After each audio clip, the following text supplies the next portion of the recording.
Okay.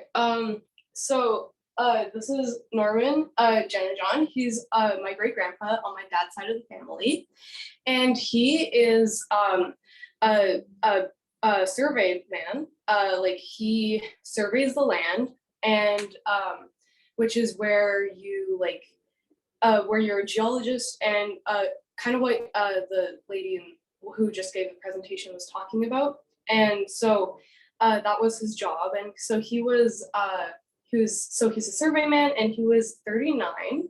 And he works up in the Northwest Territories near Yellowknife. And in this particular like uh, case, he was with prospectors, which are people who stake claims on land who like with gold on it, and so they can like have parts of the gold mine. And so but the prospectors normally don't go with survey teams because they normally only go if they know that there is gold there and are like staking claims on the land.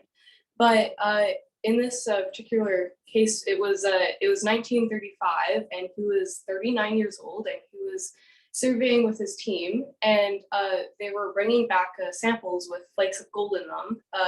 So they knew they were in like the area of gold mine, and so they brought prospectors with them so that they would be ready to stake claims. And so it was uh,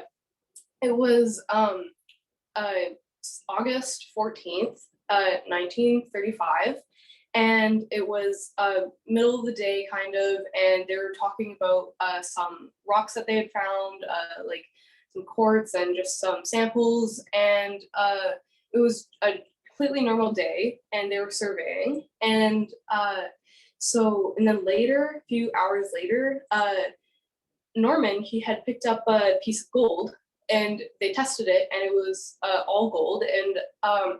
And so that discovery led to another discovery of the Con Mine, which is the first mine in the Northwest Territories, like the first gold mine, and also one of the largest to this day. And so they were up, like they had found it, and so they couldn't let anybody know about it, otherwise there'd be a really big gold rush, which is not good because they need to finish their job because they're still surveying. And so they agreed to keep it a secret. And so Dr. Joliffe, who was a member of like Norman's team, like kept the secret. But then so he knew about it and wasn't allowed to tell anybody. But then 4 days later, he wrote to other prospectors like around BC and around Yellowknife, around everywhere, and he let them know that they had just found this really big mine, and to come like stake claims while it's still like fresh and stuff. So a lot of prospectors from everywhere come kind of out of nowhere to everybody else because nobody knew that Dr. Joliffe had told anybody. So they all came and they started staking claims, which wasn't good because they were still surveying. And so that led to a big gold rush. And because my great grandpa was a survey man and not a prospector, he can't like stake claims on any land, but or keep any of the gold that he found. So he's not allowed to do any of that. That's not part of his job. And so that was kind of like a bad thing for him because then he didn't get to keep any of the gold or the money or anything. But since he found it, like he found like the gold and all of that, he got a lake named after him called Jennejohn Lake, and it's in the Northwest Territories, right beside I actually can't see it, but there's a map, and it shows where it is, and it's right beside Great Slave Lake. And you can only get to it though from float plane or canoe. So it's kind of hard to get there, and I bet the mosquitoes are really big, so I don't think you should go there. But there, if you do, there's like cabins up there, a few of them, and I'm sure the fishing's good, but I don't want to go because of the mosquitoes. But he was given that like name of it after him because he found the mine, but he still wasn't able to keep any of the gold or the money. So he kind of got robbed out of that, and then the con mine, though, it's very like significant to history because like it sort of like jobs were like it formed like locations around like like town locations around there because of the jobs, and so it formed like a little bit of Yellowknife to this day. And then so a few years later, Norman is 39, and he had his son Bruce, who's my grandpa, and so then he left geology and became a dentist, and nobody, like everybody knew that he was a dentist and had some geology background, but he didn't talk about his work life a whole bunch, and so everybody just didn't really know anything about that, and then later when he was 72, it was 1980, and he died from cancer, and nobody actually knew about the con mine or the lake or any of that, and so I don't know what year, like when this was, but somebody had asked our family about the lake, and we had no idea what that was. So we did some research, and then we found all of this, and it was extremely like shocking because we had no idea at all. And then so after that happened, we like after the person like found like told us about the lake, we had like some like diaries kind of, which is where I got some of my research from too. And and I have a few paragraphs of like from like that I got from like the research and stuff. So like from the diaries, and so I thought it was like really interesting though when I found out that we didn't actually know about it, because I feel like that would be something really big that you would tell your family. So it was really interesting when that happened.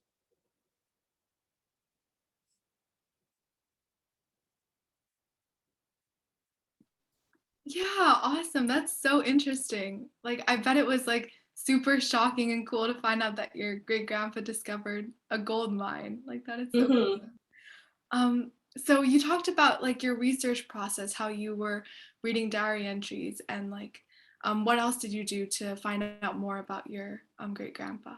Yeah, so I also like got some like images off of Google, and like the dates of when like the con mine opened and closed from Wikipedia, which like it opened in 1940, I believe, and closed in 2002. And then I also got like also in my bibliography I have, so like the diary was written from Dr. Joliffe, who I was talking about, who like let the other prospectors know, and it had some like it had a lot of information in there, and so it was very helpful. And then I also emailed an author, a Yukon historian, which was really interesting because he responded really like quickly after I emailed him, and he gave me a lot of information. Like I had asked because I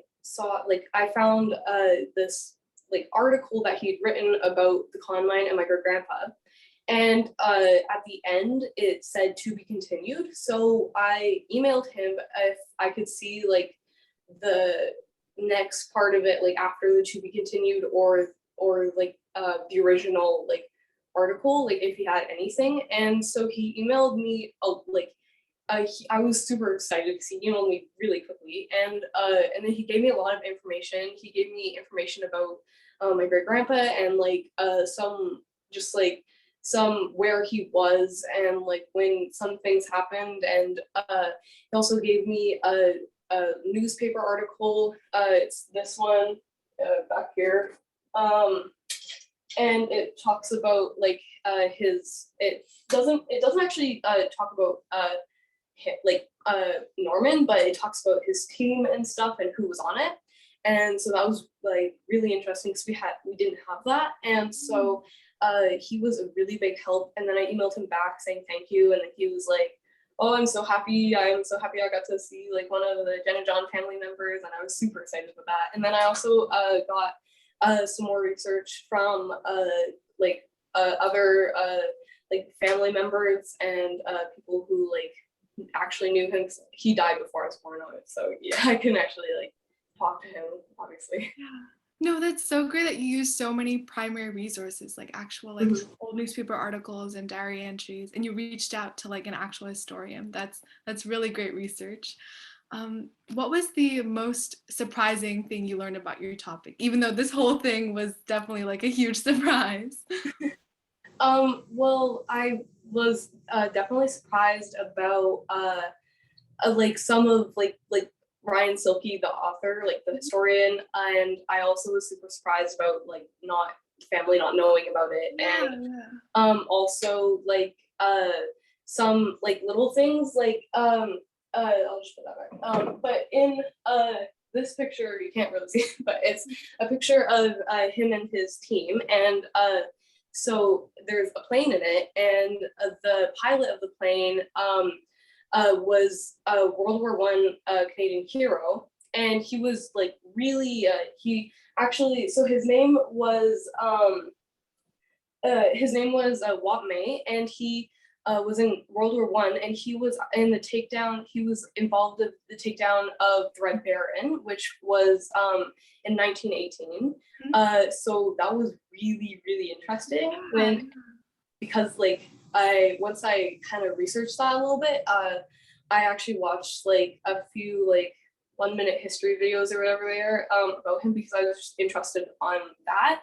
So I thought that was pretty cool, and I also thought it was really really interesting about how like the con mine sort of shaped a bit of like Yellowknife and like how like one man can kind of like change the future, and it was super interesting. Yeah. That's Yeah, definitely. Like the whole like influx of people with the gold rush, it can really establish like huge towns, um, and like make a community that can last a long time. mhm. Um, why do you think other students should learn about Norm?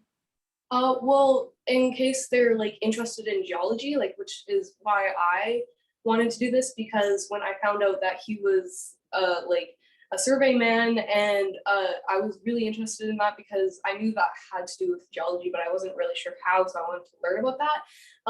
But I've always been interested in geology, and if somebody else is interested in it, they could come and they could see it and they could learn about uh like because like they could learn about geology and they could learn about like my family history, and they can also learn about like the con mine and the importance and history of it, which is really interesting because it's such a big topic, and it's like very uh like historical, and I think it would be super interesting for them to learn about. Yeah, and it's so great that you have like this connection, like through your great grandpa's story, you got to learn about a lot more things like the Red Baron and also how like gold rushes work. And what was like one takeaway that you have from doing your Heritage Fair project? Maybe one skill or a lesson you learned?